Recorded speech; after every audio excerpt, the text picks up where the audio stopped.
আসসালামু আলাইকুম ওয়া রাহমাতুল্লাহি ওয়া বারাকাতুহু। আলহামদুলিল্লাহি ওয়াহদাহু ওয়াসসালাতু ওয়াসসালামু আলা মান লা নাবিয়্যা বা'দা। সম্মানিত উপস্থিতি, প্রশংসা আল্লাহ সুবহানাহু ওয়া তাআলার জন্য, শান্তি অবতীর্ণ হোক সর্বশেষ ও সর্বশ্রেষ্ঠ রাসূল মুহাম্মদ সাল্লাল্লাহু আলাইহি ওয়াসাল্লামের উপর।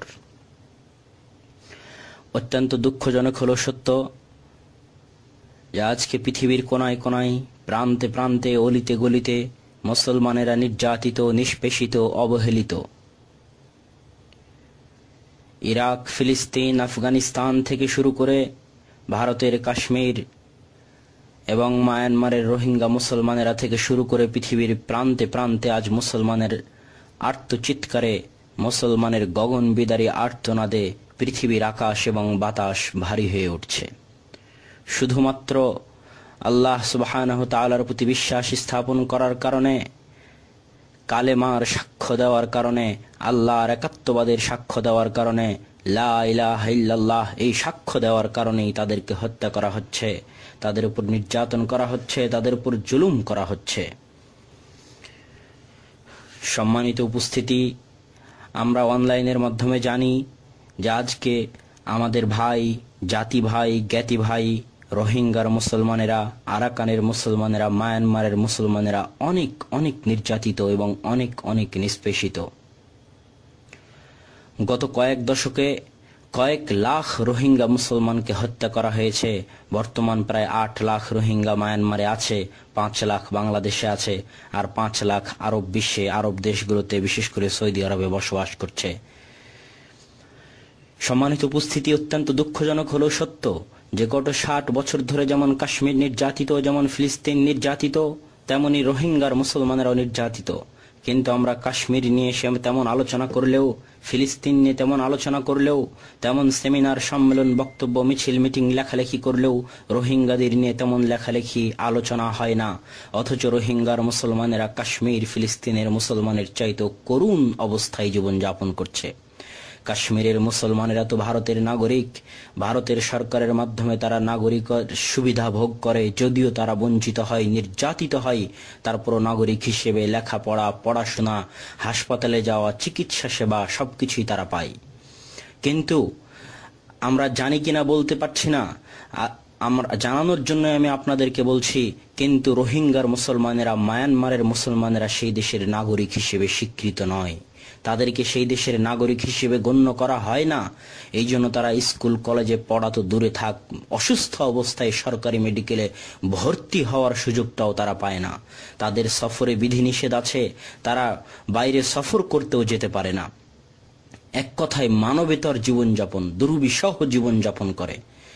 ফিলিস্তিনের মুসলমানেরা আরব বিশ্বের মুসলমানদের ভালোবাসা পায়। সৌদিরা, কুয়েতিরা, কাতার, বাহরাইন, আরব আমিরাত এই দেশের মুসলমানেরা অন্যান্য দেশের মুসলমানদের চাইতে যদি ফিলিস্তিনি বুঝতে পারে, সিরিয়ান বুঝতে পারে, ইয়ামানি বুঝতে পারে, অনেক অনেক ভালোবাসা এবং স্নেহ তারা পায়, অনেক অনেক তারা ভালোবাসে, আদর যত্ন, স্নেহ, ভালোবাসা সব দিক থেকে জান প্রাণ দিয়ে তারা ফিলিস্তিনিদেরকে ভালোবাসে। কিন্তু অত্যন্ত দুঃখজনক হলো সত্য যে কাশ্মীর এবং ফিলিস্তিনিরা মুসলমানদের ভালোবাসা পেলেও রোহিঙ্গার ভাইয়েরা ভালোবাসা পাওয়া থেকে বঞ্চিত হচ্ছে যুগ যুগ ধরে। মুসলিম বিশ্ব যদি ফিলিস্তিনের কারণে ইসরায়েলের সাথে সম্পর্ক ছিন্ন করতে পারে, তাহলে কেন রোহিঙ্গাদের উপর অত্যাচারের কারণে, রোহিঙ্গাদের উপর নির্যাতনের কারণে, রোহিঙ্গাদের উপর জুলুমের স্টিম রোলার চালানোর কারণে কেন মায়ানমার সরকারের সাথে মুসলিম বিশ্ব সম্পর্ক ছিন্ন করতে পারে না? করা উচিত। আরো দুঃখজনক হলো যে রোহিঙ্গা এবং আরাকানের মুসলমানদের শেষ আশ্রয়স্থল, শেষ ভরসা হচ্ছে বাংলাদেশ। গত কয়েক দশকে তারা বাংলাদেশে আশ্রয় নিয়েছে, বাংলাদেশে এসেছে, বাংলাদেশে থেকেছে, এবং বাংলাদেশের মুসলমানদের ভাষার তাদের ভাষা প্রায় একই। তারা চিটাগাংয়ের আঞ্চলিক ভাষায় কথা বলে এবং দেখতেও প্রায় তারা বাঙালিদের মতোই। এই জন্য তারা যেমন মুসলমানের দিক থেকে আমাদের ভাই, তেমনি ভাষার দিক থেকেও তারা আমাদের অনেক নিকটের। কিন্তু অত্যন্ত দুঃখজনক হলো সত্য যে আজকে বাংলাদেশের দরজাও তাদের জন্য বন্ধ করে দেওয়া হয়েছে। আল্লাহু আকবার। আমাদেরকে বলা হচ্ছে যে তারা এই দেশে আসলে জনসংখ্যা বৃদ্ধি হবে, সামাজিক অর্থনৈতিক সংকট দেখা দিবে, অথচ রাসূল সাল্লাল্লাহু আলাইহি ওয়াসাল্লাম বলছেন নাসাইর 3178 নম্বর হাদিসে যে ইন্নামা ইয়ানসুরুল্লাহু হাদিহিল উম্মাহ বিদআফিহা, আল্লাহ সুবহানাহু ওয়া তাআলা এই উম্মতকে তাদের দুর্বলদের মাধ্যমে সাহায্য করে থাকেন। বুখারীর হাদিসে রাসূল সাল্লাল্লাহু আলাইহি ওয়াসাল্লাম বলছেন, ওয়াহাল তুরযাকুনা ওয়া তুনসারুনা ইল্লা বিদুআফাইকুম, তোমাদেরকে তো রিজিক দেওয়া হয় তোমাদের দুর্বলদের কারণে। আজ যদি সমাজ থেকে দুর্বলেরা, নির্যাতিতরা, নিষ্পেষিত উঠে যেত, পাখালি পশু, গবাদি পশু যদি না থাকতো, তাহলে হয়তো আসমান বৃষ্টি বর্ষণ করতো না, জমিন ফসল উৎপাদন করতো না। কিন্তু হায়, আশ্চর্যজনক হলেও সত্য, দুঃখজনক হলেও সত্য যে আসলে এটা কোনো অর্থনৈতিক কারণ নয়, এটা কোনো সামাজিক সমস্যা নয়। একটাই কারণ, যে রোহিঙ্গার মানুষ যারা নির্যাতিত তারা মুসলমান। আল্লাহে, যদি আজকে রোহিঙ্গাতে বৌদ্ধদের উপর অত্যাচার করা হতো, যদি আজকে রোহিঙ্গাতে খ্রিস্টানদের উপর অত্যাচার করা হতো, তাহলে আজকে বাংলাদেশের দুয়ার কত দ্রুত খুলতো, তাহলে আপনারা দেখতেন। শুধু কোনো অর্থনৈতিক সমস্যা নয়, কোনো রাজনৈতিক সমস্যা নয়, সমস্যা একটাই, রোহিঙ্গার ওই ভাইয়েরা মুসলমান। যদি তারা হিন্দু হতো, বৌদ্ধ হতো, তাহলে বাংলাদেশের দুয়ার তাদের জন্য খুলে দেওয়া হতো, যেটা আমরা আমাদের দেশে স্পষ্ট দেখতে পাচ্ছি। আজকে আমরা মুসলমানেরা, আমাদের দায়িত্ব কি?